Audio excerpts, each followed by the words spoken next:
Hi, welcome to True Creeps, where the stories are true and the creeps are real. We'll cover stories from grotesque gore to the possibly plausible paranormal, to horrifying history, to tense and terrible true crime, and everything else that goes bump in the night. We're your hosts, Amanda, and I'm Lindsay, and we want you to join us while we creep. We cover mature topics. Listener discretion is advised. Hello, everyone. Today, we are super excited to tell you about our first investigation from when we were in St. Augustine. I am so excited. I am too. It feels like it was 7,000 years ago, but it was not. No, it really wasn't, but we've been going through so much footage for the past couple weeks. Yeah. It seems unending. Well, and we wore mics this time around so that we could have better audio. And that meant that we then had to listen to like hours and hours of audio on top of it and listen to it slowly to see if we caught anything that we didn't catch with our ears. Yes. So that takes time. Boy, does it. But I really liked going through it because I was like, I remember that. And then I just also realized that I'm just chronically unserious. I realized how many tangents we go on when we're on our own even. Like, we're not even talking to anyone and we're still going off on random tangents. And no one's replying either. Oh, I'm just being goofy. Yeah, I'm just a goofy gal all around. I don't need an audience to be goofy. This is my natural state. There's one, I forget what video it's in, but I turned to Ben and I was like, she's unhinged. Oh, I think it was when Lexi and I were talking about gators and ghosts and we're like laughing very hard. And if you want to hear that, all of our nonsense and goofiness from this investigation is going to be after the credits. So it'll be a longer after the credits section today. We named our trip Gators and Ghosts, Bangin' and Clangin'. And so it's how we came up with that, but also just how many times we said the phrase as well, just banging and clanging. So today we are going to share clips of our investigation. And now they may be at a different level than us typically talking because we can't do any editing to it. Otherwise, it can mess the clips up. So just a heads up, it may sound a little off. It may sound a little low or hopefully not too high, but they're going to be sprinkled throughout the episode today. So our first investigation was the St. Augustine Lighthouse. Which is a fun time, and hence why we did the episode on the lighthouse. Yes. Before we get into our experiences, we wanted to discuss the different tools that we used while we were in St. Augustine. The first tool that we used were EMF readers, and EMF stands for electromagnetic field. So that's what it's reading. And it's believed that ghosts can also cause a reading on these devices.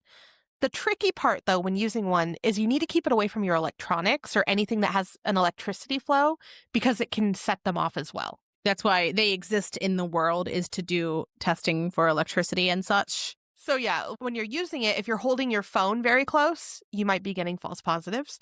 Or if you're in a more modern building that has electricity in the walls and you're near a wall, could be that. So just something to keep in mind if you use them.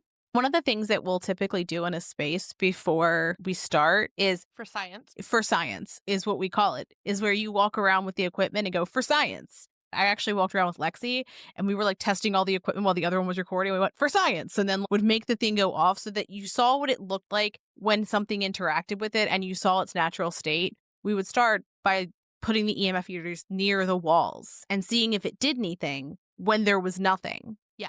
And we weren't asking questions or purposely engaging with anything, so that when it did go off, it was clear that it was from something, not just the wall being a wall with electricity in it. Correct. Yeah.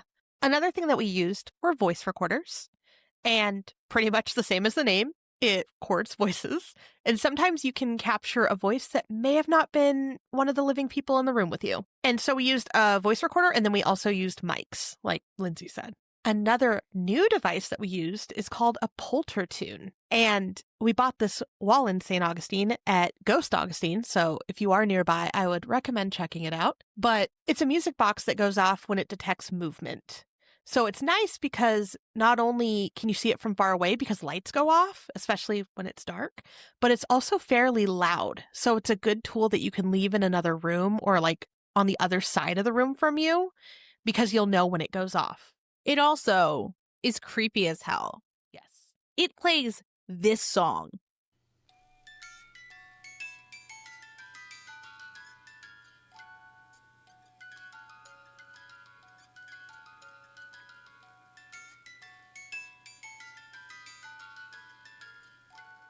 Isn't that creepy? Yeah, yeah. I love it though, but it was so much fun to have it. I've used a different kind of music box before when I was at the Whaley House, and I really enjoyed it. So I'm really happy that I have one now. Yeah. Another tool that we use is also a new gadget that we have, which is a script. And it's generally a newer tool, but it works very similar to an Ovilus. And Amanda's talked about those before, but it converts environmental energy and changes it into words, letters, or numbers. You can see it, it pops up as words on the device, and it also says it. It'll show you the last 3 words. When we play clips of audio from the script, we'll typically cut in afterwards in like the audio recordings we're going to play and say the word very clearly so that you can understand it. In the moment, our goal wasn't to record content. Our goal was to have an experience, and then hopefully we could, have an episode later on about it. With that in mind, we want to make sure that you can actually understand with what it's saying. And if we're jumping in with the word, we also have a recording typically that shows what it said. So we're 100% sure what it said. The script works in English. So when I was buying it from Ghost Augustine, the guy was like, hey, if you notice that it says a few words that are rhyming, you might want to change it from library mode, which is a library of words, to spelling so that it can spell things out. So if it's in a different language. And then we also use the Necrophonic app, which is an app that works on a smart device, if you will. So it could be a tablet, it could be your phone. It doesn't ask permissions, so it shouldn't be able to hear or see what you're doing. Typically, the device itself is going to be turned on to airplane mode, so it can't interact with things. So what it does is it works with 8 sound banks to kind of cobble together sounds and words. Like a spirit box. Yeah, just like a spirit box. So the audio is made up of phonemes, partial words, reverse audio, foreign languages, and other parts of speech to help with communication. So it allows spirits to communicate using words and sounds. And it sounds a little creepy when you're using it, but it is a great tool. It is. And I was super skeptical the first time that we used it. Mm-hmm. And I think it's just because there's so many fake phone apps out there that are just nonsense. And I don't know, in my head, it shouldn't, but an app just sounds silly to me. But after we used it in Velisca, and then also this time, the responses that we have gotten that are very accurate and there's no way of explaining it, I'm a believer now. Although Amanda and I do believe in this stuff, we don't believe in everything. We do approach things skeptically because we're doing an investigation. We're not there to prove our theory. We're there to have an experience. And we understand there won't always be an experience too in some haunted places. Yeah.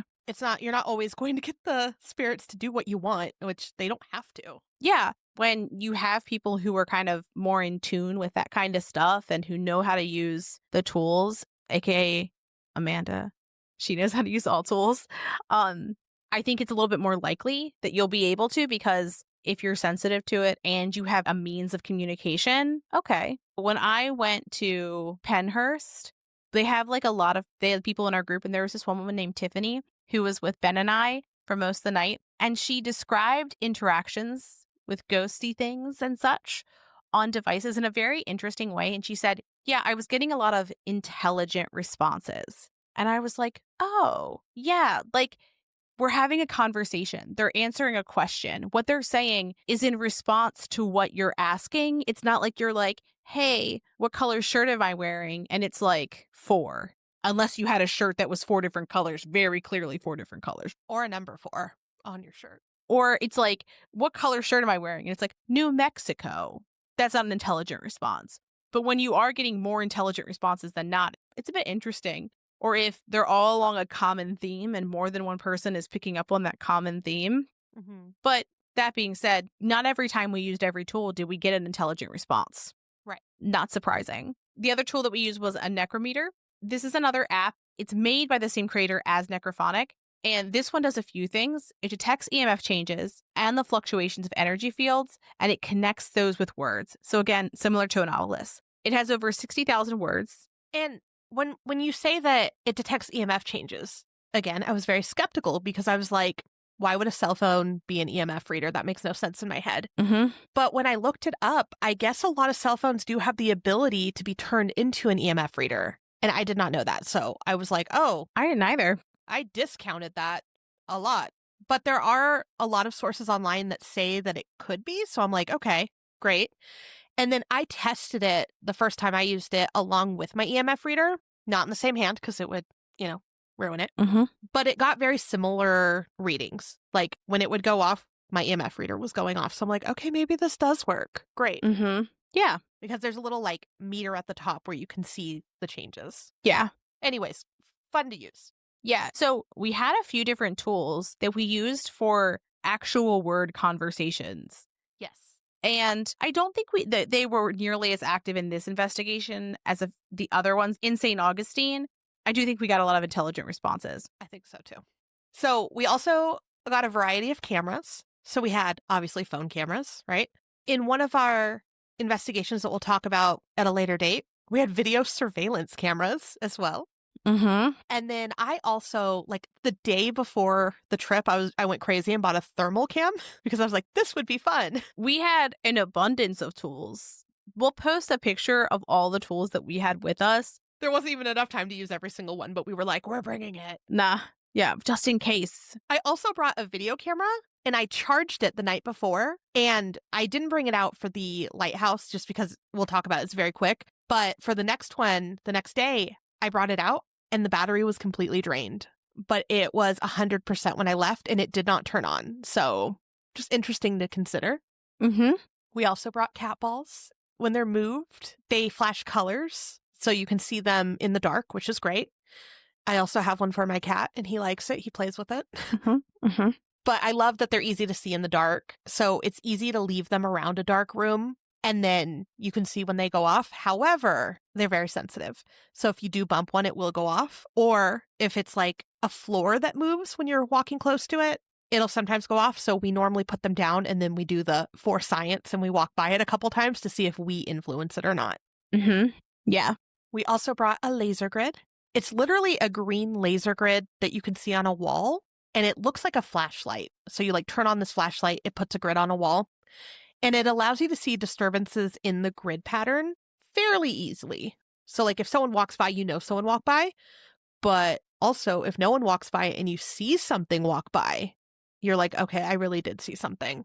Also, if you play the game Phasmophobia, you know that one very well. It's also just lovely. I love the vibe of it. We have photos from when we went to the Elms Hotel of that, and then we have videos or photos of us using the laser grid at all three places. Yes, yes. And then we also brought a REM pod. And it's the best way I can describe it is like a fancy EMF reader. It also has an antenna that helps detect any changes within a 360-degree radius. So instead of having to have it in one little area, you kind of get to see the area around it, if that makes sense. Mm-hmm. This particular one that I brought has different sensitivity levels as well. And it has an option to detect significant drops in temperature too. So I had it on a sensitive setting and I turned on the temperature detection as well. And when this one's activated, it lights up and it makes a pretty loud sound. And like the closer you get to the antenna, the more intense it gets. So you really know if something's near it. And it did go off at the lighthouse. So we'll talk about that too.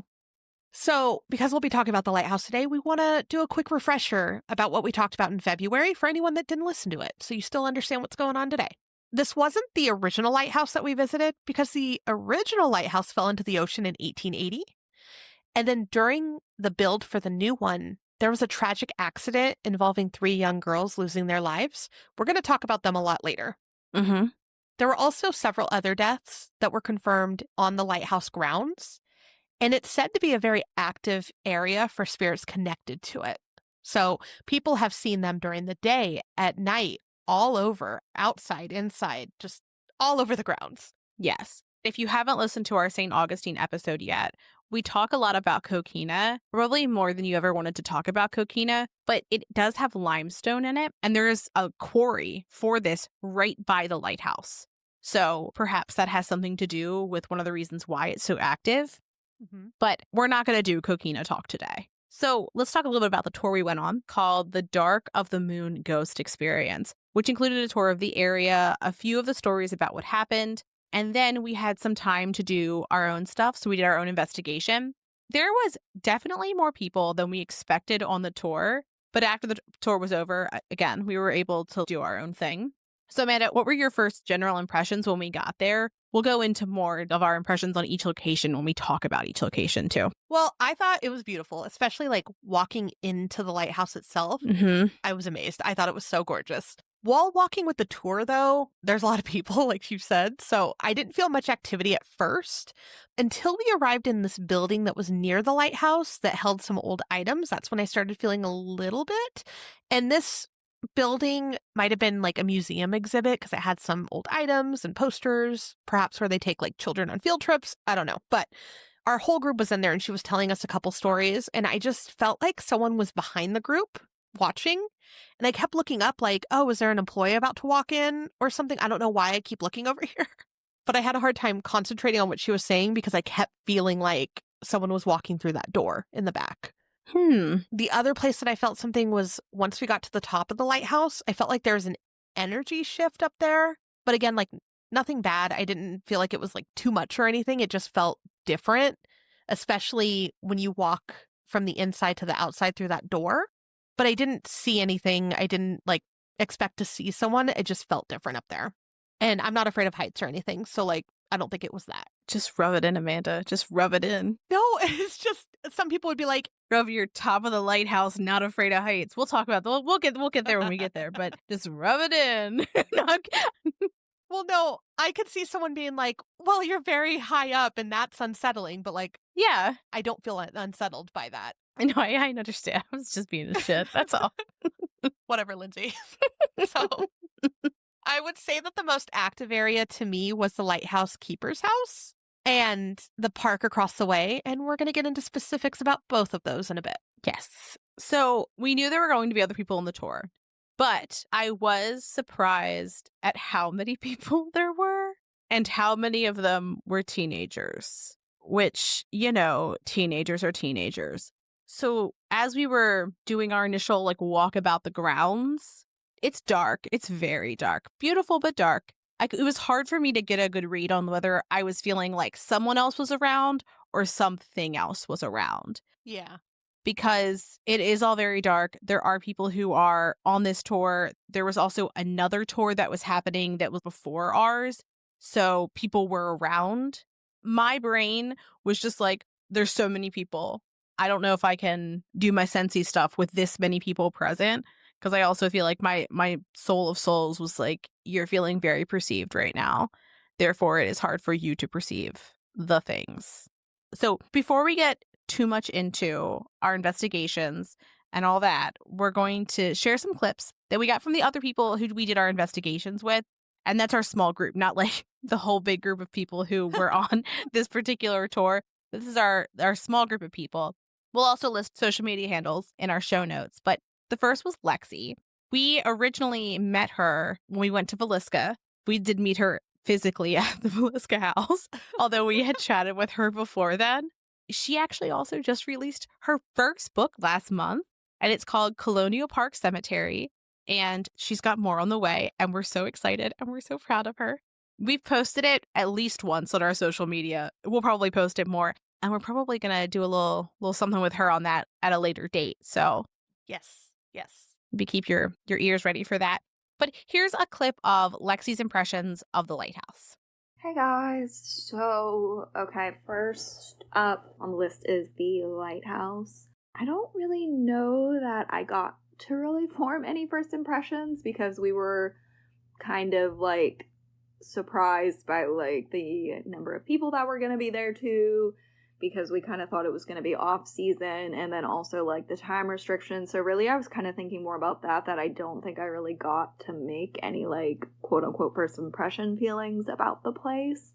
I don't really think that anywhere in the tower itself stood out either. It was very cool to climb to the top and see it and everything, but I didn't get any kind of like vibes off of it or anything. And then last but not least is my husband, Ben.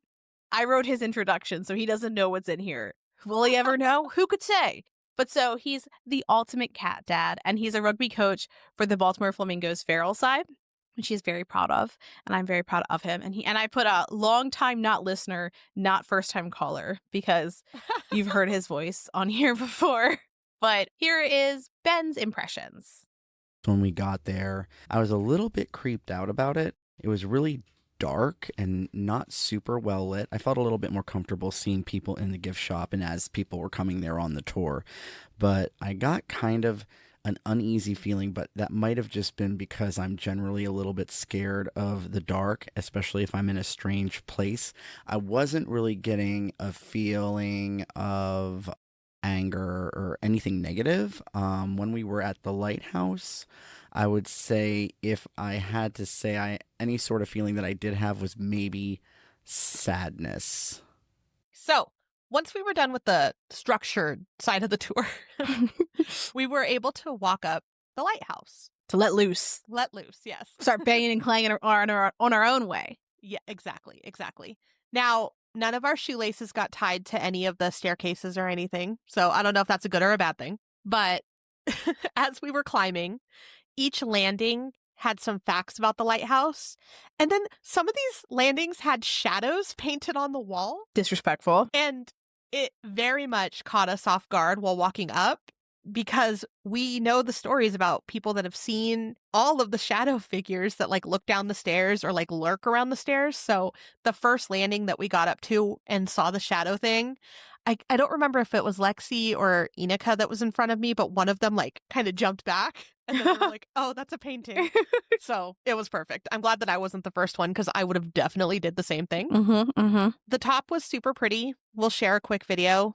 I did like a panned video of what it looks like from being at the top. Which I very much appreciated, because I very bravely and very graciously volunteered to stay at the bottom of the lighthouse and look up to see if any shadow men were leaning over the railing. It definitely didn't have anything to do with the fact that I am incredibly afraid of heights and the fact that I've been in lighthouses before, walked all the way up lighthouses before, and yet I got up like the first landing and my legs felt like noodles. And I was like dizzy, and my entire body was like, you cannot do this. You will not do this.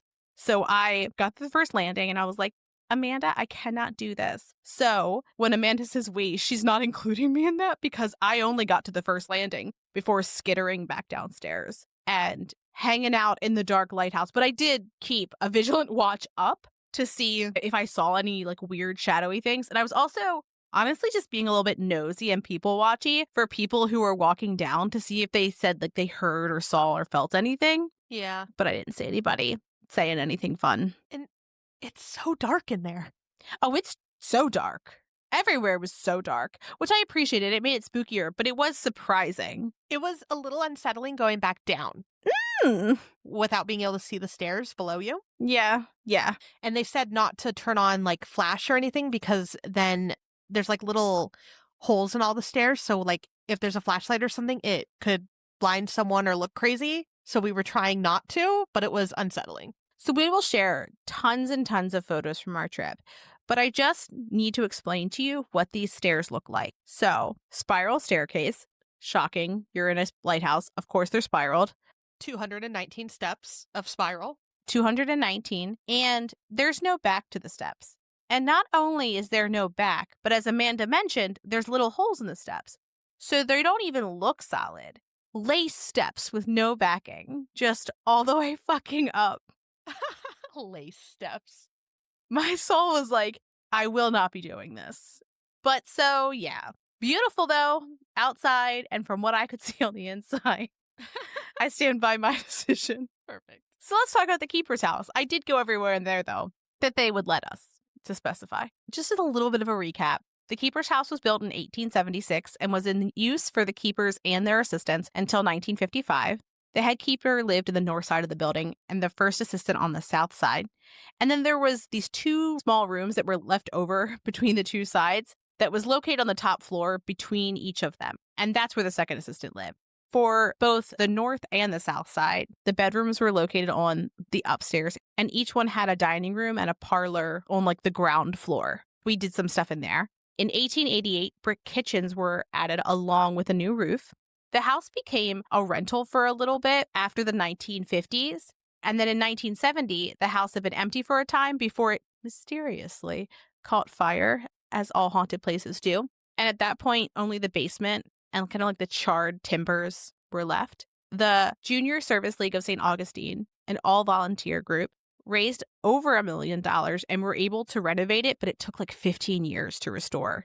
So it ultimately became part of the Lighthouse Museum, but it wasn't originally. So it went back and forth between being associated with the lighthouse because it is very close. Yes. We'll share pictures, but it's really pretty. So let's talk about our impressions upon entering the keeper's house.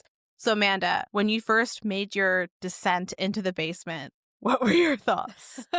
It was very dark. Like, you can't see in front of you dark. And so when I first got down there, I was like, I thought we were alone down there because I couldn't see anything. So I actually pulled out my thermal cam because I was like, this is how I can see if people are down here with us or if there's ghosties. So there's actually a video, I think Lexi took it, where she's like behind me. We walk down the stairs and then I turn on the thermal and I was like, oh, I think this is the area where they see the man. And then on the thermal, there's like this tall guy standing in the opening to the next room. And you just hear Lexi go, oh, and she immediately stops recording. So I was like, if that was a ghost, this one turned out to be an actual man that was in the other room. Mm-hmm. But if it was a ghost, Lexi would have been like, never mind. I'm done recording. I don't want this much proof, which honestly, that kind of feels fair. If something's that corporeal, I feel like I would also kind of nope, if you will. Oh, yeah. No hate to Lexi. I probably would have just been like, No. I would have put my phone down and been like, I need a little bit further distance. Yeah. Also, so dark. So dark. I could not see anything at all. So I also was surprised at how dark it was. I have a video of us going down the stairs into the space so you can see how dark it is, and we'll have that on social media. We're not going to play that video because it's just a video of us walking downstairs. So, like, this is an audio thing. What do you need that for? But we'll have it on social media so you can visualize how dark it was when we were going down into this. So when we got down into the area, so there was 2 sections of space. And there's the farthest space where we were kind of set up in the back room in the corner. And then after that, we set up in the front room. But when we were in that back room, the REM pod was set up and it was going off in a way that almost sounded like Morse code. I looked at the footage and nothing picked up the sound as full as when we were there. Even our mics didn't pick it up. Yeah, it was weird. Because it was like so clear, and I've never seen a REM pod go off like that. It sounded like an old-timey Morse code thing from a fucking movie. I've never had that happen with that REM pod anywhere else. Nothing has made that sound before, which is really, really weird. Yeah, not to just talk over and over about how dark it was, but given the nature of what this tour was, that there were so many people on it, I was surprised it was that dark because there's a lot of strangers around. It just felt jarring. We created an audience at one point down there. Oh, yeah. Keep in mind, we had a tote bag, like a big ass tote bag, and like my backpack filled with stuff. So like we got down and we're sitting on the floor and we're just unpacking, right? We've got Big Mama with us. She's there. We're moving in. And someone was like, you guys are equipped. I'm staying with you guys. I probably would do the same thing if I was just like witnessing things. And she did kind of stick with us while we were there and just kind of observe. We didn't even get her name. We were just like, okay, we've got a short amount of time. Let's get down to business. So we just like spread out on the floor. We took over that back room. We really did. So we're going to talk about the experiences that we had down in the Keeper's House basement. But before that, we're going to play Lexi's impression.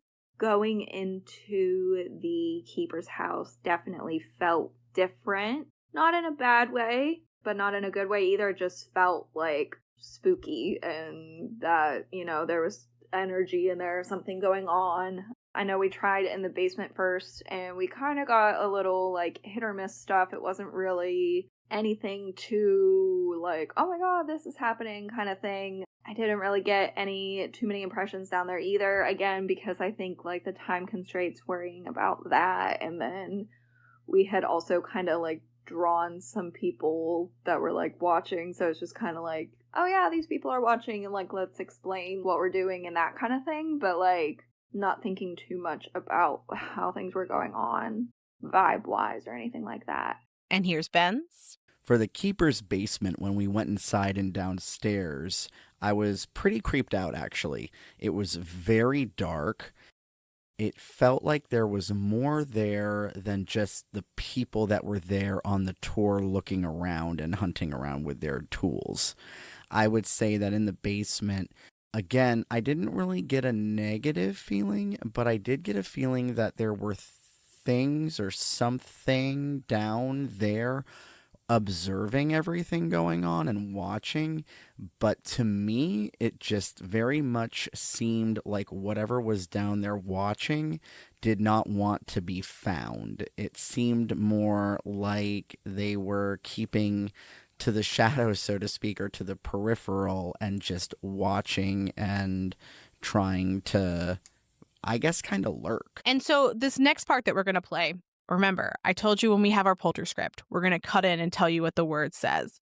But this was one of the first times that I was really hearing it go off, this particular tool. So it is kind of eerie in how monotone it is.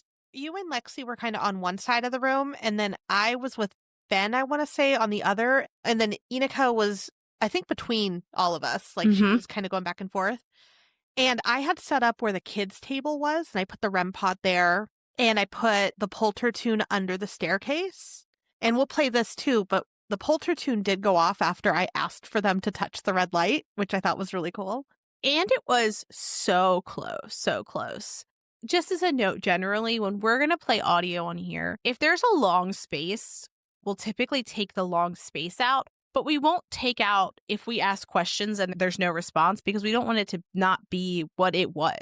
But we will, for time's sake, not make you wait 5 minutes for a response. Right. So for this particular one, we're going to play in just a moment. There's no like taking out the filler time. Also, you'll hear another voice in our recordings, and that is Ursula. She'll introduce herself. And that is just to help you guys hear exactly what the polter script was saying, because we thought we repeated every time, not always. So if you hear the voice, you know who it is. Salutations, hot cheeks. I'm Ursula. I'll be cutting in to let you know what the polter script said. Don't worry, babe. I'm not a ghost voice. Keep stopping and going. You like the music? You touch the red light, it'll play a song. Was it moving a second ago? It sure is. You can play with it. Towards the brick wall. Mm-hmm. Do you have to be really Yeah, you have. It's within 3 feet of the front. Because you can walk around with it too. I was like, let me make sure. Yeah. No, I played with it a little bit when I turned it on, when I put the batteries in. Like to play a game with us? Who are you beside? Right, to your right. Right? To the right? Me? My name's... Section. What? Right section? I felt like whatever you were talking to with the polter script was different than what was interacting with the music box and the REM pod on the kids' table. I feel like that side of the room was really light. Mm-hmm. And then on the other side, when I walked over there, I think I was helping Ben maybe put up the grid. Mm-hmm. And I was like, this side doesn't feel as nice as the other. And it's not even like the biggest room ever, No. but it was definitely a different tone on either side. But you can tell the moment Lexi and I were like, it feels a lot like this is referencing Villisca. Yeah, it was terrifying. There's multiple. Alice. That's pretty cool. How many are with us? Quad. 4 of you? There's 4. It's a quad. Do you want to play hide and seek? There's 8. Bang. Bang. Bang? Mm-hmm. It says seek before that. Kim. Who's Kim? Venus.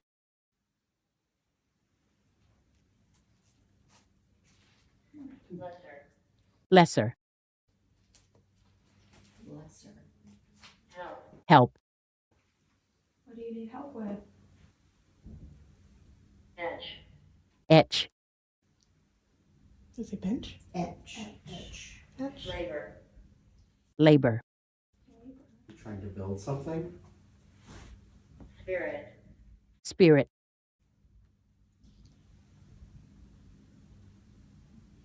Farm. Farm. Do you see how it keeps like stopping? Mm-hmm. But it wasn't doing that. No, it wasn't doing that. Preacher. Preacher. Okay. House. House. Hmm. Did you work here on the property? Kate. Okay. Okay. Hi. Hello. Evil. Evil. Salvation. Yeah. Ghost box. Yeah, that is a ghost box. Yes, I'm with you. Evil, preacher, house, 82 years. 82 years. ghost box. Yeah. Yeah? You were on that, right? How many years did it say? 82. All right, 82. A sin. That's significant. Has it been 82 Wrong. years? Tablet. Tablet. Tablet. Do you want to draw? Multiple. Multiple. Paralysis. Can't draw. When things start referencing Velisca, it makes me feel like we're being played with, and I don't like that. I don't like when it feels like whatever we're talking to is toying with us, and that's what it felt like in that moment. The energy that I experienced in the basement had a weight to it. It wasn't joyous. I think so, at times. For me, it was just in the basement. The impression I think I got was like, it was bored, and it was like, I bet I could mess with you. Not malicious, just like bored and looking to be entertained. It got a rise, you know? Mm-hmm. So the next thing we want to talk about is a little bit of a refresher, but I promise there's a reason for it. We're going to play a clip from our St. Augustine episode that came out a little bit ago about the Pity Sisters tragedy, and you'll know why in a few minutes. So here's the clip. So when it first became known that the first lighthouse was going to eventually fall, we mentioned that they started working on a new one. And so the construction started in 1871, and the superintendent of lighthouse construction, Hezekiah Pity, moved him and his family to St. Augustine to oversee the construction. And they were all from Elizabeth, Maine. So it was like a decent move. Pity's family included his wife, Mary, and their children, Mary Adeline, who was 15, Eliza Edward, who was 13, and Carrie, who was just 4. Now, children being children, they decided that the construction site was a super cool playground. Ugh. They would also play with other construction workers' kids. So there's just kids running around all over this place. By 1873, the foundation and about 42 feet of the tower was done. And how construction workers were moving the supplies was via railway cart.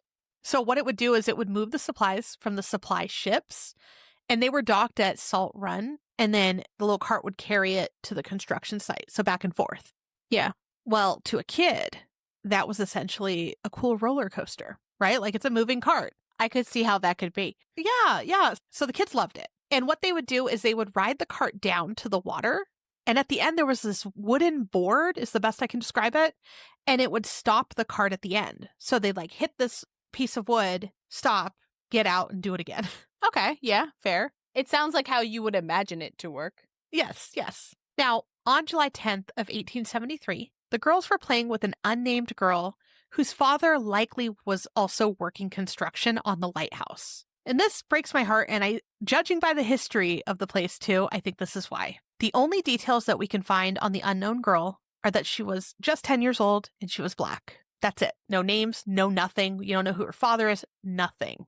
I hate it. Just that they guessed that he might have been working. And so that broke my heart that we don't know more about her. And then some other stories say that there might have been 5 kids total, but I haven't seen any other names that might have been doing it. So not sure. I believe it was just the 4 of them though. So the 3 Pity girls and then the unnamed girl. The kids were riding the roller coaster doing their thing. However, this time it was different. The wooden board at the bottom was not there. Oh no. So when they went down, they went straight into the water, but the cart flipped onto them in the water, trapping them underneath. And so Dan Sessions, who was one of the workers nearby, saw it happen and he ran to the water. He jumped in fairly quickly from what I understand, and he did everything he could to try to save the kids. Yeah. Unfortunately, by the time he was able to lift the heavy cart up, 3 of the girls had already drowned. So the only survivor was little Carrie, the 4-year-old. Those poor kids. Yeah. So the town and the construction site all shut down for the funeral of the kids. Like everything just halted. The Pity family ended up heading back to Maine, and they buried their girls there. And unfortunately, it's unknown where the other little girl was buried. Some sources also said that her body was never recovered, but I only saw that in 1 or 2, so I'm not sure. Other sources didn't even mention her. I hate that. which is heartbreaking. They just mentioned the pity girls. Yeah. But I'm pretty sure that there was an unnamed girl there. So a psychic who visited the area once contacted the staff, and they said, hey, I might know the little girl's name, and said it might have been Ellie or Eleanor.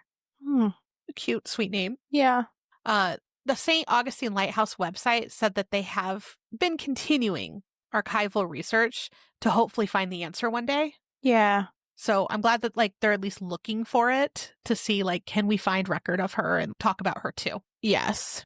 Okay. The reason we want you to remember the Pity Sisters and their friend is because we believe that we may have interacted with them quite a bit during these next investigations. Yeah. First off, we enter what is the parlor room. And we actually have a clip of us entering the parlor room because we may have had an interaction there. Yeah. And so in this clip, it's me, Amanda, and Ben. So I'm just saying words right now. You know my voice, but Amanda, you say some words. I feel like they would know my voice too. Hopefully, right? Hopefully, maybe. And then here's some random clip of Ben talking. Pickle, TT, Theo, Theodore, TT Marie, Tiny Tina, Picky Pick Pick, Pickle. Okay, here's the 3 voices that we were aware we were recording. Now tell us if you hear another voice and what you hear them say. We're going to play it twice. Oh, sorry. Bless, thank you. Home with the Huns. Hi. Doing fine? Mm-hmm. Yes, this is the parlor, guys. Gorgeous. Oh, sorry. Bless, thank you. Home with the Huns. Hi. Doing fine? Mm-hmm. Yes, this is the parlor, guys. Gorgeous. Hi. As a note, the 3 of us were together with the entire group. So it wasn't as though we were like rejoining each other. Yeah. So one more time, we're going to play it. Hi. Tell us what you've heard, though, because we are intrigued. So Lindsay found that clip Mm-hmm. when she was going through some of the audio and sent it to me. And I was like, who is saying hi in this? Because it's so high pitched that it doesn't sound like either of us. Now, I do say, are you having fun? To Ben in like a higher tone, but I wasn't greeting him because we were there. It was the first time that I'd had like a moment to like ask him when there was like relative calm around. Even when I speak in a higher tone, I don't think I sound like a child. Yeah. And to me, this sounded like a child. Yes. Yes. It was interesting. And we had all just walked into the parlor room. I don't remember if this clip has me saying parlor room like 60 times for whatever reason, but there is one of those. It might be in here somewhere. But we walk in, it's extremely dark again. And then we are on a time frame. So we just set up super quick. We have no knowledge that something may have talked to us. When I was listening to the audio, the hair on my arm stood up when I heard the hi. My body had a visceral response to it. I need you to also keep in mind that we listened to hours and hours and hours and hours of audio. So we're listening to a lot of us talk. It's hard for me to get behind the idea that some random clip where I sounded different would have had this visceral response in my body when I'd been listening to myself talk. Mm-hmm. Hi. So let's talk about our impressions when we entered the parlor room. Again, for me, it was just insanely dark, and I had never been in there before. So I'm like, I don't know where anything is. So we were looking around with flashlights at first. Mm-hmm. I will say that there was a big energy shift from when we were outside walking in, but it wasn't a bad energy by all means. Mm-mm. When I say it was dark, we couldn't see each other. The only things that we could see were like the lights from our devices that we were holding. At one point, there was a man in one of the other rooms, and the only way we knew he was there is because he was also holding, I think, an EMF reader or something. I also just do need to point out that this man was like in his 50s or 60s and he was by himself and he was so hyped. Like he was like so excited to be there, which one, I just genuinely love people enjoying things, but also just there's like this older dude and he's like, I'm hanging out with ghosts. That's going to be us. Was so excited about it. Yeah, that's us. It's us now. For me, the space generally had a brighter vibe. And when we went in, my head felt kind of buzzy. Like I was like, okay, there's something here, but good vibes only. And knowing how it felt in that room, it's not altogether surprising to think that whatever we were encountering may have been excited that we were there. Yes. Yes. And then here's Lexi's impression of the parlor room. When we went upstairs to the parlor, it was, again, just kind of like it felt like there was something in there, maybe watching us, but it didn't feel bad or negative or anything. And then once we got started on the hide and seek, like the shift in the air was very, I think the people that were even on the property kind of described the hauntings there as being a little bit more whimsical and a little bit more fun, because it generally is the girls trying to play hide and seek, which is what we ended up being able to do, which was a lot of fun. Here's Ben's impression of the parlor room. Upstairs in the keeper's parlor, that was a good bit of fun, and I did feel some energy up there. I did feel like there were things beyond just the people up there, but unlike in the basement, I felt like whatever was up there had a more playful, inquisitive energy that really wanted to interact with the folks that were there around them.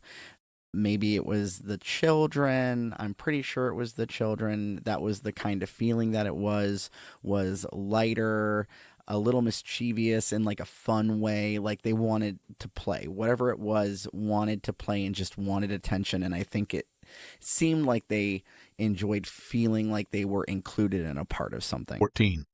So once we got all set up there, pretty quickly, it seemed like someone wanted to play hide and seek. So let us describe this parlor room to you. Think of like a rectangular room, and it had a couple windows along one wall, and in the corner, there's a little basic chair, and then the window is almost touching it, but not quite, like a little bit of the curtain is. And so what I did, because none of us were sitting on any of the furniture or anything, is I put the Poltertune facing the corner where the chair was and or a little bit of the curtain. So if someone were to sit on that chair, perhaps it would have gone off. If someone would have went near that window, it may have gone off. But none of us in our group were near that at all. I was sitting in like the back left corner.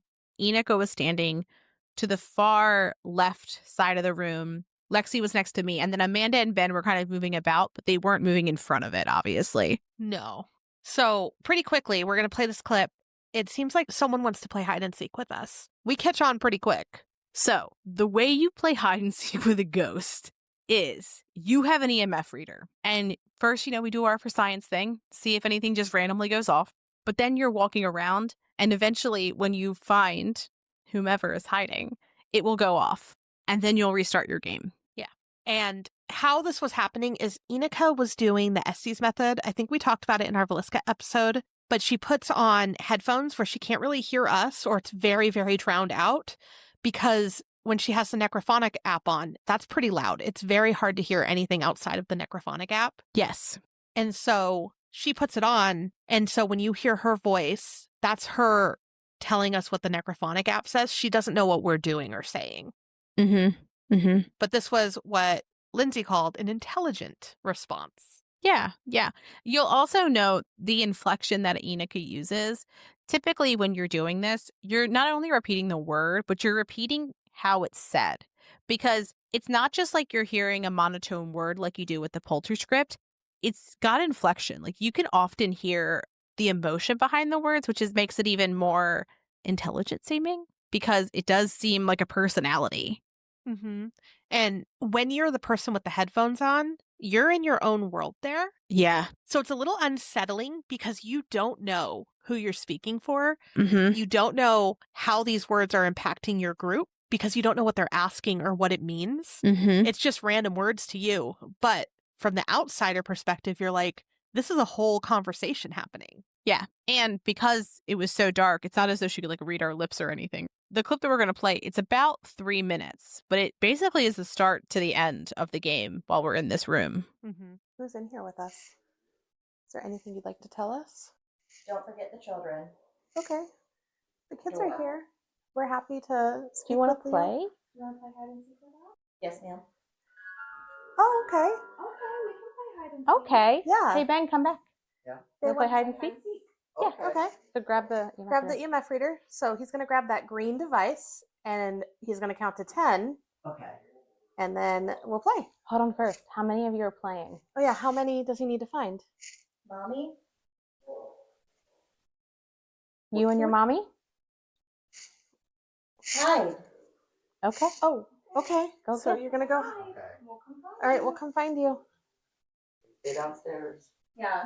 Stay on this floor, please. Yeah, stay on this floor. So, you want to count? 1, 2, 3, 4, 5, 6, 7, 8, 9, 10. Ready or not, here I come. 10. Mom. Oh, well, there are 2 moms here. They might want one of you to play. Okay. Do you want me to play? What, Lexi or Amanda? I'm Amanda. That's Lexi. Play. All right, let's Okay. play. Both of you, I Let's guess. do it. Play. Okay. Okay. Oh, Okay, that's fun. I just got 5 right here. Fun? Maybe you're still in Are you here. having fun? Alright, I'm gonna count to 10. Yep. And then I'm gonna try to come find you, okay? You gotta go hide first, alright? All right. And if we find you, you have. Go ahead and. You gotta go hide. 1, 2, 3, 4, 5, 6, 7, 8. This is yours. Gotta hide, honey. All right. 9, 10. Ready or not, here we Here come. Where could they be? Up over here. Are you playing with me? Or are you behind me? Did we find you? Were you in this chair? Or in the curtain. Oh, are you behind the curtains? Curtains. That's a I- good I- hiding that's- spot. Did you just? She just said curtain, didn't she? And that was me. No, but. I Did you think just say Eni. curtain? I think Eni just said. Did we find you? Were you behind the curtain? Why did you find the curtain? Goodness. You're a good hider. Yeah. You want to play again? Hide. Are we hiding? Do you want to hide or do you want to seek? Yes, ma'am. You want to do both? Okay. Do you want to hide? I want to find him. Oh, Ben, you hide. you're hiding. Me? You want to find me? Yes. Okay. You're the only him we've got. We have a couple more minutes or no? One more? Sorry, guys. Oh, I'm so sorry, sweethearts. Hopefully, we may try to come back tomorrow. So, thank you for playing with us. So our game got cut short because we ran out of time, and they were not about us continuing, which was fine. We'll tell you why in a second. So while we were in St. Augustine, we mentioned that we went to Ghost Augustine. And should you go to St. Augustine, we cannot recommend enough that you go and visit them. It's a small store, but they've got lots of cool stuff. They've got equipment. They've also got some touristy stuff if that's what you're looking for. So while we were there, we spoke to Troy, and he's the VP of tours, but he's also the store sales manager and incredibly experienced with paranormal investigations. We talked to him for a very long time. He was a treasure and a delight. I think it was 2 hours, and we would have kept going. Yes. You ever just meet somebody and you just vibe with them? And it was like, we just clicked. Cannot say enough wonderful things about him. We asked him if there were any public places that he would suggest that we go or we don't go. And we mentioned that we were going to the lighthouse, and he suggested that we go to the park that was just right across the street because it was open to the public and didn't close. We'll explain more about that in a second. But he mentioned that people typically have activity there. So we were like, okay, let's give it a go. So after we left the keeper's house, we're outside and we realized, oh, we could go to the park. And we're like, if you can still hear us, girls, come to the park. So like, we didn't know if, I don't know, anything heard that or not. But we then went across to the park. It's not officially part of the grounds, but it's literally right in that area. It's also called the Lighthouse Park, so that gives you an idea. Yeah. Amanda, when we got to the park, that was very dark. As everywhere we went, what were your impressions? So like walking over to the park, I was like, this really does have an eerie vibe. And I don't know if it's because it was just super dark, as I don't know, all of St. Augustine is for whatever reason. Mm-hmm. But it was also coupled with very creepy looking trees all over the park.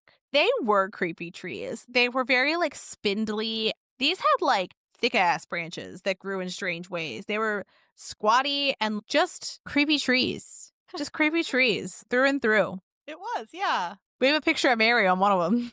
Yes, yeah, in a video, I think. But there was like a little playground, had swings and everything, a little climby thing. And then there were benches and tables kind of scattered throughout. But it is a pretty large park too, because while we were there, we could be on one side of the park and the others on a far area and barely hear each other, if hearing each other at all. Yes. And then also when we first got there, I'm like, it's so dark and there's not a lot of light. I don't know if we're alone here or if there are people here. Dude, agreed. So I took out the thermal and there was like a man sitting on one of the tables kind of far off. And I was like, I don't know if this is a person or not. So I walked over and like, I was like, okay, it's a real person. They're there.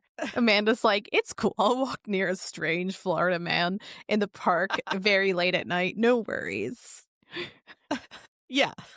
And then off, like, I don't know if it's a parking lot or something after the park, but there were a few people over there, but it was light over there so we could see where they were and they weren't influencing us at all. We could barely hear them. We were also doing the Estes method, and Ben and Amanda could not hear Enika talking. If they knew that she was talking, it was only because Lexi and I were screaming what she said to them across the park. Yes. Yes.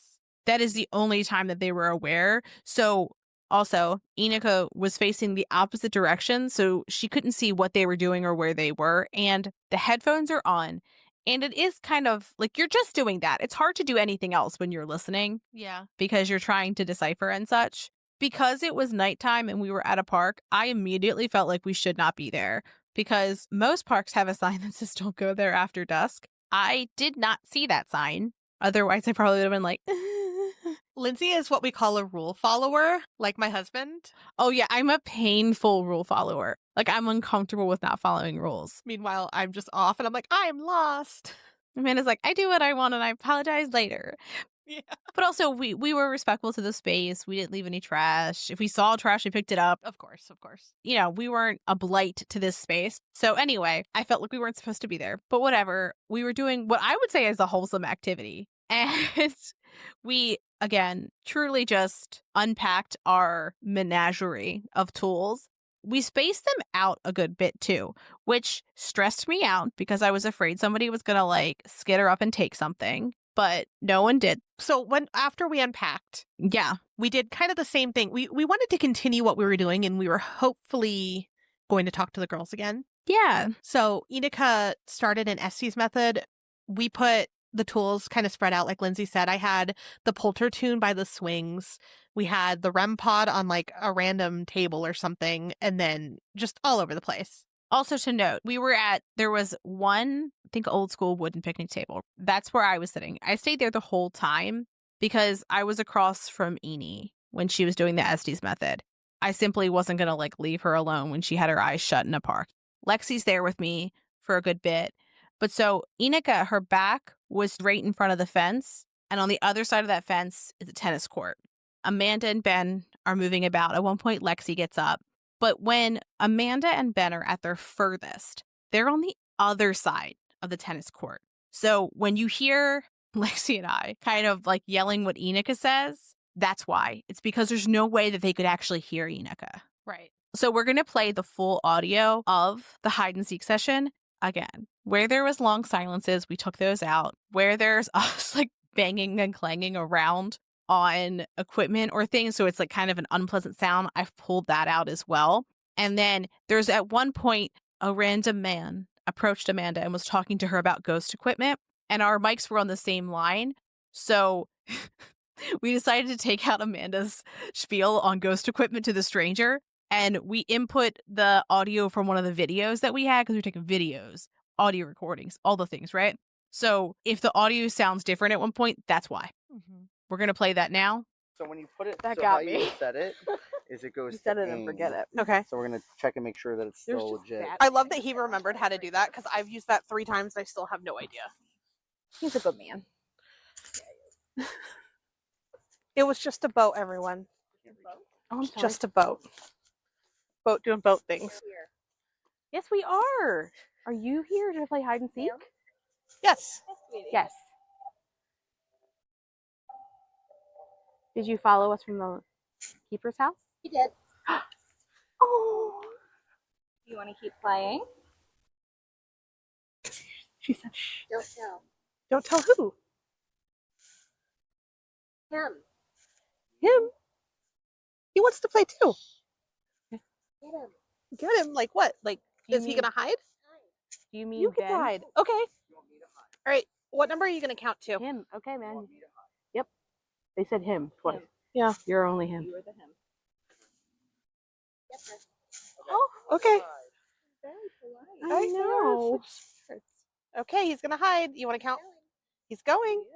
Are you covering your eyes? Don't peek. Lexi and I are like, no cheating. Okay. Are you counting to 10? 1001. No. I mean, yes, I don't know. I panicked. He doesn't have much time left. Just go. Did he take it? He That's just a REM pod. He needs an EMF reader. I don't know Yes, where he yes. put it. Here's one. I'm gonna 8. Oh shoot. 7. You only have 2 seconds. That was real Blair Witch of me. Oh, I think that she gave him a 2. second. Okay, no, she's done. Okay, let's go. Let's go, girls. Ready or not? Are you looking for him? Where could he be? See if we can find him. Looking for him. Okay. Okay. Let's see if we can find If you want, you can touch that red light over there too. And the music box is by the swings. The music box is going off, guys. How many of you are there? And are you still here? Where is he? Oh, you'll have to find him. You know his name? Did you find Your him? name. Ben? Yes, that is his name. Do you know how old he is? Did you find him? All right, you can play with that again. I turned it on and off. Did you find Ben? Oh, I see him. I see him. Can you touch the? You got to tag him. Yep. They also said your name. No, I said, do you know his name? Then a few minutes later. No, they found him. Did they say Ben? Hello. Did you have fun? Fun? Time to seek. Time to seek. Oh, Oh, you have to seek now. yeah. Yeah. There's people over there. It's okay. Okay, so you want me to hide again? No, you're seeking. No, you're seeking. You have to look for them. Yeah. So give Is them that correct? You want him to look for you? All right. You gotta take the EMF. There's some little girls laughing. Okay. All right, so I'm going to find you. I'm going to count to 10. All right, you gotta close your eyes though. Okay, so 1, 2, Where is the person? 3, 4, Are they I'm like stop a it and part start of it again. 5, nefarious? 7, Hi. 8, 9. It sounds like they're talking to each other. Oh, okay. Okay. 10. They said hi. Do you want to wait a Ready second? or do you wanna not. play? Here I come. He's coming. All right. There's the bathroom. Okay, you're good. All right, I'm going to come find you. Please don't be too far. I'll look with him. Okay. I'll be with him so I Miss can. Amanda's going to help me. Is that okay? Can Miss Amanda help play? I'm not looking. I have my eyes closed so that it won't give you away. I don't know where my other EMF reader is. Can Miss Amanda help? Miss Amanda's gonna help me. Looking. They're looking. All right, we're looking. All right. All right, touch the green light. It's close. You have to play fair. Ben? He's coming. He's Coming to looking get for you. you.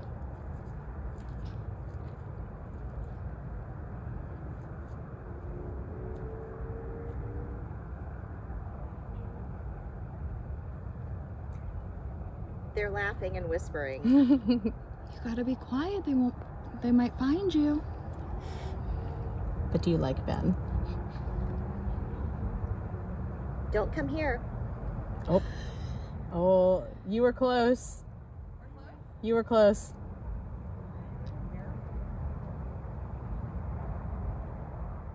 We're close. It is significantly colder over here. Just saying.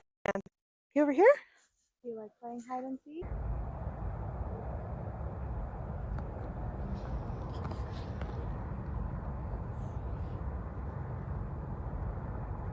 Do you like playing hide and seek? Seek. Seek. They said my name again. Maybe they want you to seek. She can't hear me. I don't know why I'm talking to her like that. You're warm. You're warm? You're close. You're close. You're warm, they said. Who's warm, Miss Amanda or Mr. Ben? You don't have to Ben. call him mister. Ben. Does she know how to seek? They're talking smack. Burn. What happened? They said, does she know how to seek? Oh, her? Yeah. Ghost burn. You're laughing again. I love this. I love this. They're trash. Yes. Miss who? There's Miss Lindsay next to me. My name is Lexi. Miss Amanda?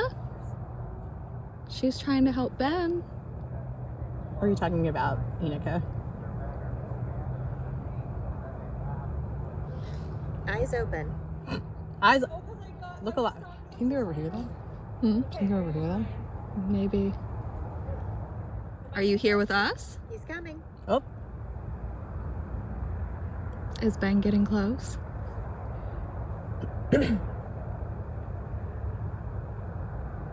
Found her. Found her. Seek. Seek. Seek.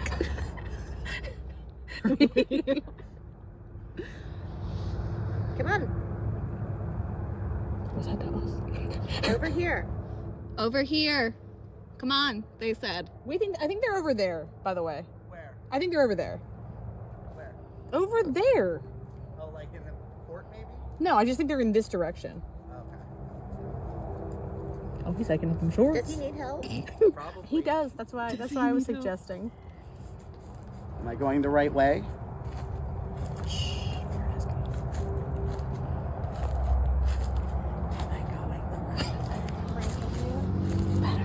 Still hiding. You're still hiding. You are really good hiders. Still hiding. Yeah, you guys are so good at this game. Girls. Are you under the table? Oh, no. You know, it did get colder just now at my legs you when here? she said that. Are you under the table? Oh, still did I find you? doing See, I'm good at seeking. Oh, they're here. They're literally Can here. you give me a high five?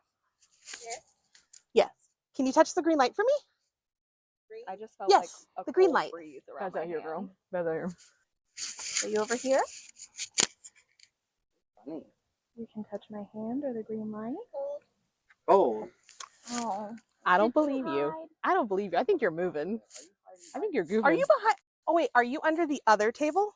This table. Okay, well I can tell you with a certainty in my soul that they were here and then they left. I was gonna And say, I that said, can you some give me a little- high five, and I felt Some little Tell girls him. are cheating. Is it this table? I'm not here to call you not out, my name. but I'm just saying that someone might be this one. And now it's gone. Did we find you? Go.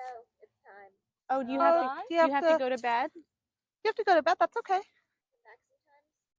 Oh, we'll try to. Yeah. Okay. Good night, girls. Good It was night. nice to play with you and hang out. Good night. We night. had fun playing with you. We hope to talk to you again soon. Bye. Thanks for coming over. Bye. Bye. Right? Bye. Bye, girls. Oh, did you want us to leave? Oh yeah, we can go home too. Yeah. Did you want us to go? Yeah. Yeah, it's We'll time pack for it us up. to go home too. We'll pack up our stuff. Did y'all ever find them? I never No. found my No, other. oh, No, no. they were absolutely cheating and moving around. Yeah. And what they came under here, gave Lexi a high five, then left, then came, then we were like, "You're cheating," and then they came back. Like they I think they like because they were goofing. They were talking trash. Were they? Oh yeah, Yes. I can't see. Can she seek? Does he need help? I was like, But that's when they were saying that. That's when I said you kind of have an advantage, girls, and that's when you heard them go fair. that's funny though. Look, I love that you got a ghost burn. One of my favorite things. Oh my gosh, that was so funny. And so the guy was sitting at the table. That's the one that I had seen on the thermal cam. And when I was over there looking for the hiders, he was like, "Hey, that over there keeps playing a song." And I was like, "Oh yeah, this is why." And he was like, "I'm just fascinated." But he's like, "I wanted to take a photo or a video, but I was afraid I'd ruin what you guys were doing. So I've been just over here watching." And I was like, oh, like, let me explain it to you, because like he seemed so interested. Yeah. And that's why he was there. He might have been on our tour. I don't know. But he loved seeing the equipment go off. And I love that he got to see it because we barely even could hear the loud ass music box from where we were. We saw the light a couple times. So we're like, oh, look, it's going off. But yeah, I stopped to talk to him because he was being really nice. And he was like, I don't want to take a picture or take a video and ruin what you guys are doing. And I'm like, oh, it's totally fine. Like, it won't ruin anything. And then that's when they're like, can you even seek? And I'm like, Loved it. Loved it. I'm sorry. Yeah, no, he was being very respectful. But also, there's no way Inika knew what I was doing. She couldn't see me. Mm-mm. She couldn't hear me. I think, as far as you can go. I think my mic even started to cut out at one point because I was so far. Yeah, it did. So there's no way that she could have known. It was right when I had been talking for a couple minutes and they're like, are you even playing anymore? So it was like on the nose. Earlier, we mentioned how you play hide and seek with a ghost with an EMF reader, right? So Amanda and Ben both have EMF readers. At one point, Ben only has one because Amanda, Blair Witch style, ran to him. If you want to see Amanda's Blair Witch video, go ahead to our social media because the audio of it can't do it justice. So dumb. I was recording. Like a knees to chest. She's running, making sure Ben has an EMF reader. But that was the first game. Yeah, because they wanted Ben to hide. Mm-hmm. And so I was like, he's not going to know if they found him. So I was already recording. And instead of stopping the phone from recording, I decided to run. And then as I'm running back, and I was like, that was very Blair Witch. Well, then when we were watching it back, I forgot. And so then I got to just really like observe it fresh. But obviously, we had such a fun time playing. Oh my gosh, it was so fun. Mm-hmm. And yeah, Lindsay believes that they cheated a little bit, which is fine. It was funny. Oh, they did. Sweet kids, but cheaters. They were very polite too. They always said like, yes, sir, yes, ma'am. Except for when they were being sassy and saying, can you even seek? I deserved that. At the end, they were just like, we gotta go. It was very clear they were done. Yeah, they were like, it's time. And I want to think it was about like 12:30-ish. Let's see when we made the unhinged videos of Mary. This is Mary's first paranormal investigation. Amanda and I were just looking at our cameras to see like what time exactly. The last thing we did was like took a selfie in the park, and that was at 11:16. So I feel like it was probably around 11 because we were putting all the equipment away. But it was such a fun time. What a whimsical ghost experience. It had never occurred to me to play a game with a ghost. And now whenever I'm someplace where there's possibly children, I'm like, that's a kind of fun thing to do. It was so fun. And then when we did our first episode about the lighthouse, and I brought it up because that woman had played hide and seek with them in the basement. And I was like, I never considered playing games. And that's going to be a theme of this too. Ghosts playing games in one of our future episodes as well. Mm-hmm. But I loved it. I love that interaction can happen and it can be so positive and fun. Yeah. Yeah.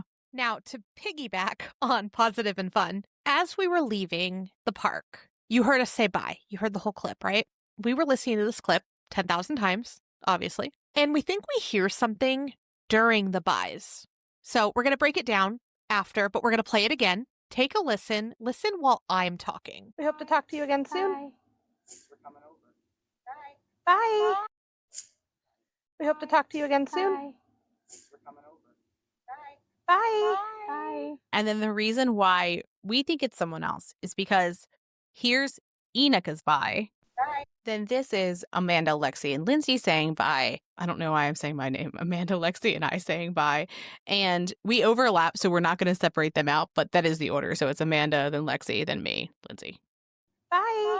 Bye. And that sounds like none of them, We hope to talk but a lot like that high from the beginning. So we're going to play them both together now. We hope to talk. Hi. We hope to talk. This was just one of the 3 investigations that we did. We had another one on Saturday night. Then the third was one that we impromptu planned while we were there. I've actually never had so many paranormal experiences all at once, so much at a time. Have you? I have similar experiences, but it does stand out. I loved it. If you are planning to go to St. Augustine, we would so thoroughly suggest that you do a tour of the lighthouse. And if you can, go to that park afterwards. Because what was nice is that it was more secluded. There wasn't other people around unless they were like interested in what we were doing. And even then they were very polite. So I feel like we needed to introduce ourselves there in order for them to come play at the park. It's also possible that we were interacting with someone else at the park. Because, like, how excited would, like, little kid spirits at the park be? Also, like, I'm sorry, I'm an adult ghost and you want to play hide and seek? You bet your fucking ass I do. It could have been adult ghost being like, can you even seek, nerd?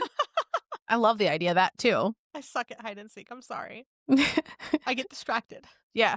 So again, we mentioned this earlier, but we've got so much content to sift through. This is one of the reasons why these are taking a little bit longer to come out. You know, we're just banging and clanging our way through 1,000,000 hours of video footage, audio, and all the phone videos from everyone.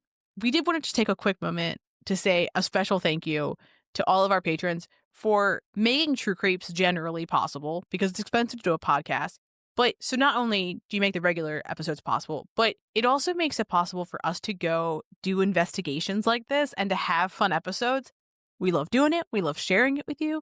It's such a fun time, and we are so, so grateful. And it's not something that we originally planned when we started True Creeps, but it's one of our favorite parts now. It is, yeah. I'm getting emotional.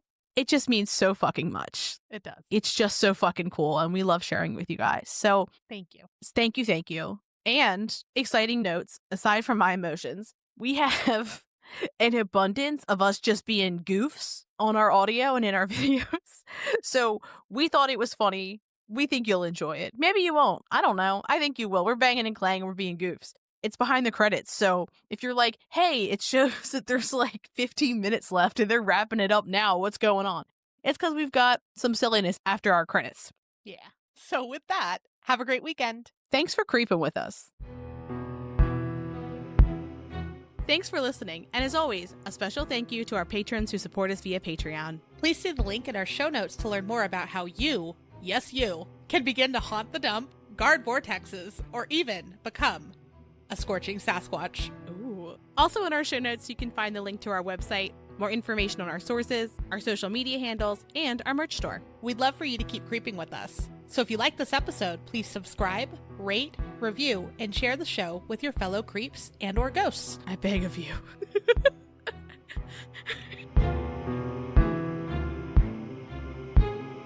How do I get outside? Where am I? Oh, okay. Top of the lighthouse, do you? Just rubbing in that I could never do. It's fine. Like it automatically You guys were in fact banging and clanging up that lighthouse though. Like not to kill it, but like you were in fact banging and clanging. That's what was happening. Ooh, yeah, that would be great. I loved it. Did we take a picture of Mary literally fucking anywhere? No, we sure didn't. Well, I got you, girl. It's your girl, Mary. Please record that, and that's the thing that we'll just put out. Absolutely. Yeah, one moment, please. Hey, everyone, it's your girl, Mary. Bloody Mary. Okay. Hold on one moment. Sorry. No, perfect. Alright, I've got my this recorder going. She's serious, and I'm like, uh-oh. It's your girl, Mary, coming in hot. I'm gonna. So sorry. When are y'all ready for me to hit start? We're good now. I'm an adult now because I had to say, oh, she can't hear me. Why am I explaining? Ooh, you know what? We could set up the trail cam over here too. That's good. We're We're gonna catch a gator with our trail cam. We're hunters. I feel now. like something. Gator and ghosts. Gators and We're gonna ghosts put this somewhere banging too. Your wife is unhinged. What are you doing It's recording this too, by the way. They said so much better than we're gonna set up the trail cam, and they're like, "Oh, we're gonna catch a gator," and we're like, "Gators and ghosts banging and clanging." Could that be the episode? Yeah, absolutely. Gators and ghosts banging and clanging. That's also me Oh, with you the were doing microphone this, all right? the fucking time. Okay. I don't know. But really, look at his thighs from afar. Really, just take him in. He knows. I'm progressively getting to buy shorter and shorter shirts. I packed everything and every battery in North America. Boy, we're banging and clanging. we're banging and clanging, obviously. Everyone's gonna be like, what the hell is wrong with all of you? What? Just banging and If you clanging. want, Banging give and me the clanging. EMF. She was banging and clanging all the way. Oh my A God. drinking game to how many times we said banging and clanging and not do so well. Drink water. That's how you're hydrated. Haha. Trick. Thank you. She's done banging and clanging. Banging and clanging. Sorry, guys. That's me banging and clanging. Sorry, guys. Huh. You know me. Eating glow sticks, banging and clanging. Is that going on too over there? That was me. That was me. Again, banging and clanging. Otherwise, we're banging and clanging up the stairs. No, but I Yeah, would have been okay it was with me. that. Just holding, Where's that parlor? Banging and clanging. Stealing. Wait, Lindsay, where's the parlor? Banging and clanging. I mean, I kind of like it. Wait, is that where the parlor is? That way? The Why? parlor. That's bathrooms. Oh, that's not the parlor. You not get upstairs from here? There's cat balls over there too. I think they're near your feet, actually, Ben. Right by, right by my feet. Do you want to play with one of these balls? You want to smack it? Roll it? Don't ask children to smack your balls. The ones on Okay, the I'm glad I'm not the only one. Did you go there? Mary, it's your girl. Okay. Blinding Edie. She's like, what the fuck is happening? She's gonna sound. Oh, but you know what though, Amanda? Yes, what? It's your girl. Can you take a picture of her? Oh, obviously, yeah. Your girl. Mary. It has to be like that. Like. And I've been recording this whole Perfect. Perfect. I love that for us. Yeah, yeah. Banging and clanging. All right. This is the name of your St. Augustine book. We'll all collectively name our items. This is our project, our Florida project. It's Gators and Ghosts Banging and Clanging. Mary's had a rough night. She's laying on her belly. We figured it out. Oh. What?